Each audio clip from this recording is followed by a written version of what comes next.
En la historia de España, pocos eventos son tan decisivos como el año 711. Imagina un reino que ha dominado la península durante más de 2 siglos, una potencia militar heredera de Roma. Y sin embargo, en cuestión de meses, todo se derrumba. No fue una invasión lenta, fue un colapso total. La caída del reino visigodo no solo redibujó el mapa de Europa, sino que marcó el inicio de una lucha que duraría casi 800 años. ¿Cómo es posible que todo un estado desapareciera de la noche a la mañana? ¿Fue solo la fuerza del Islam o hubo una traición desde dentro? Hoy analizamos la autopsia de un desastre, la caída de la Hispania visigoda. Un gigante con pies de barro.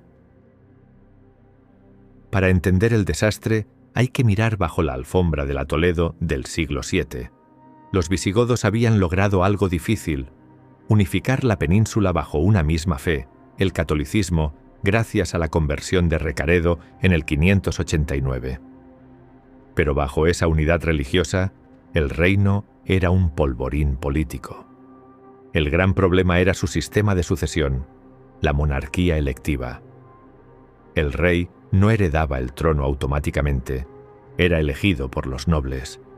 El resultado: cada vez que un rey moría, comenzaba un juego de tronos sangriento, con conspiraciones, asesinatos y facciones rivales. A esto sumamos una crisis social, una élite visigoda inmensamente rica y una población hispano-romana empobrecida y descontenta. El reino parecía fuerte por fuera, pero por dentro estaba podrido por la división. Solo hacía falta una chispa para que todo explotara. Y esa chispa llegó en el año 710. El detonante: traición y guerra civil. Tras la muerte del rey Witiza, estalla el caos.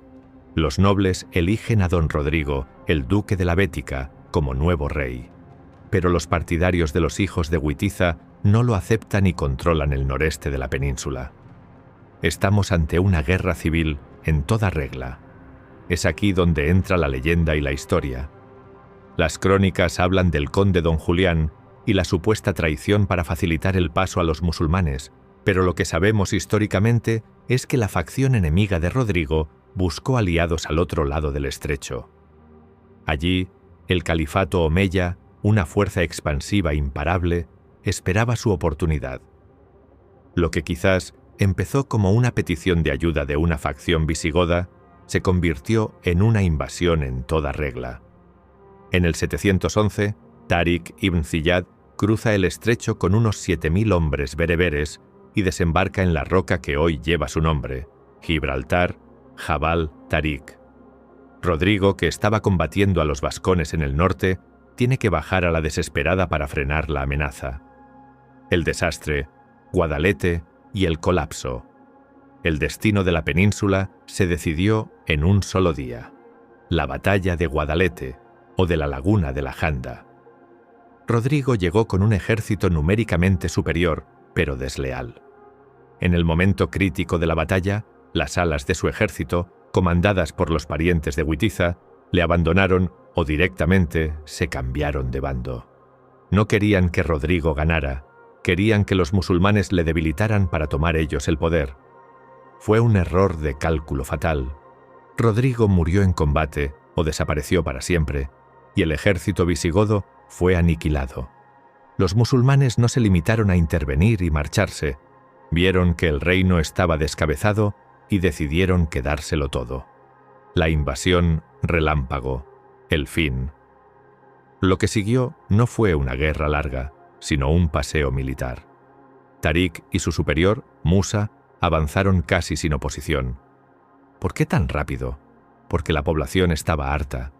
Los judíos, perseguidos por los visigodos, y los campesinos explotados no vieron a los musulmanes como invasores, sino como libertadores o, al menos, como un mal menor. Ciudades clave como Toledo se rindieron casi sin luchar. En menos de 5 años, el reino visigodo había dejado de existir. Al-Ándalus nacía sobre sus cenizas. Hacia el año 716, los musulmanes controlaban casi toda la península. La Hispania romana y visigoda había muerto. Parecía el fin de la historia cristiana en el territorio.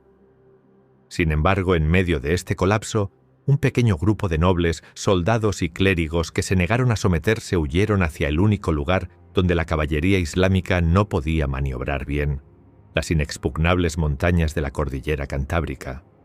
Allí, bajo la lluvia y el frío, un noble llamado Pelayo estaba a punto de organizar la resistencia. Pero esa es la historia para el próximo vídeo.